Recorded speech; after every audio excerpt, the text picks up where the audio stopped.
It was a cold morning, the kind that crept into your bones no matter how many layers you wore. Sergeant Caleb Munro zipped up his worn-out field jacket as he walked toward the east wing of Fort Hill Base. The barracks were unusually quiet that day. No shouts, no drills, just the low hum of wind brushing against the aluminum roofs. Caleb had seen silence before back in Fallujah, in Kandahar, in those long hospital hallways after explosions that left men without limbs and hearts without hope. But this was different. This silence wasn't from fear or injury. It was heavier, lonelier. He was a single dad, widowed since his daughter Leah was 5. She was 11 now, growing too fast. And though Caleb had taken a semi-retired position to stay closer to her, part of him missed the uniformed chaos, the sense of purpose. So, he took weekend shifts mentoring new recruits. That's how he ended up walking into barracks for that morning. As he stepped inside,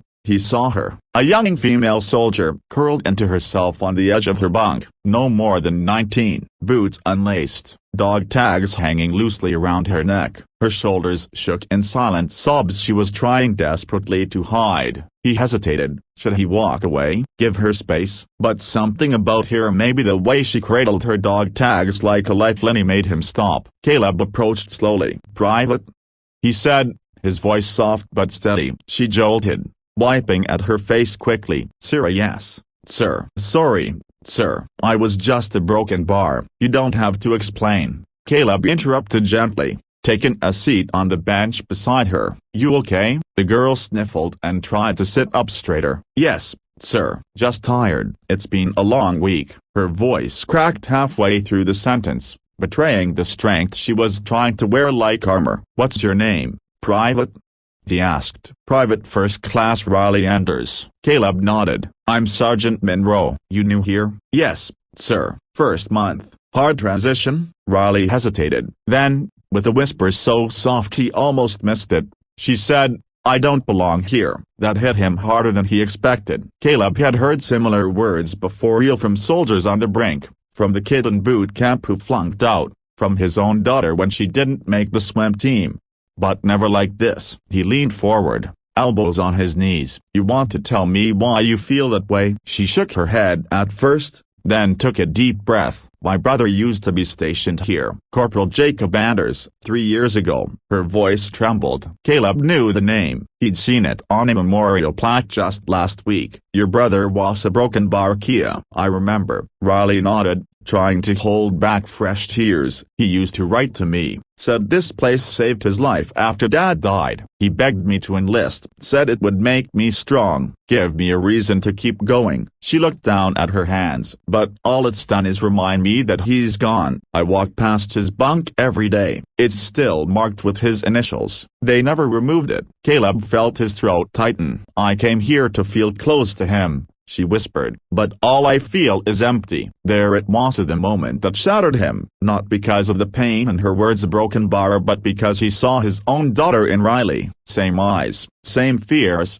quiet stubbornness, same brokenness when faced with loss. He thought of Leah, sitting at home alone every weekend he was gone. He thought of the nights she asked him if Mom would still be proud of them, of the letter she once wrote him and left under his pillow. "Please don't die like Mommy did. I don't want to be brave anymore." Riley didn't know she'd opened something in him that had been locked away since his wife's funeral. He didn't speak for a moment. He let the silence sit with him like an old friend. Then finally, he said, "Private Anders, a broken bar, do you mind if I ask how your brother died?" Riley's jaw clenched. "I'd. His convoy never saw it coming." Caleb nodded. "I was in one of those convoys once. We lost 3 good men. My best friend was in the seat next to me. He never made it out." She looked at him for the first time with real recognition. "So broken bar, you get it?" "I do. Maybe too well." For the next 20 minutes, Caleb let Riley talk, about Jacob, about their mom working double shifts, about how Riley used to sleep in her brother's old sweatshirt and pretend it still smelled like him. And then she asked a question he didn't expect.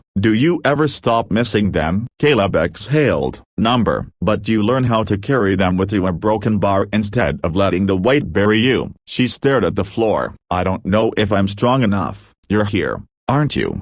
he said. "That's strong enough for today." And then, As if something deep inside her finally cracked open, she burst into tears, not quiet ones, real, ugly, heartbreaking sobs. And Caleb did what no sergeant ever trains for. He wrapped his arms around her, like a father would, like he hoped someone would do for Leah if she ever found herself crying alone in a place like this. She didn't pull away. When she finally calmed, she whispered, "Thank you." He nodded. "You don't owe me that. You owe it to yourself to keep going, one day at a time." Just then, the barracks door opened. Another officer walked in and froze at the sight. But Caleb didn't care. There were roulette, a broken bar, and then there were people. And sometimes, being human came first. That night, he called Leah, told her he'd be home early Sunday. He didn't mention Riley, but she was already on his mind the whole ride home. He didn't know it yet, but that moment would be the start of something bigger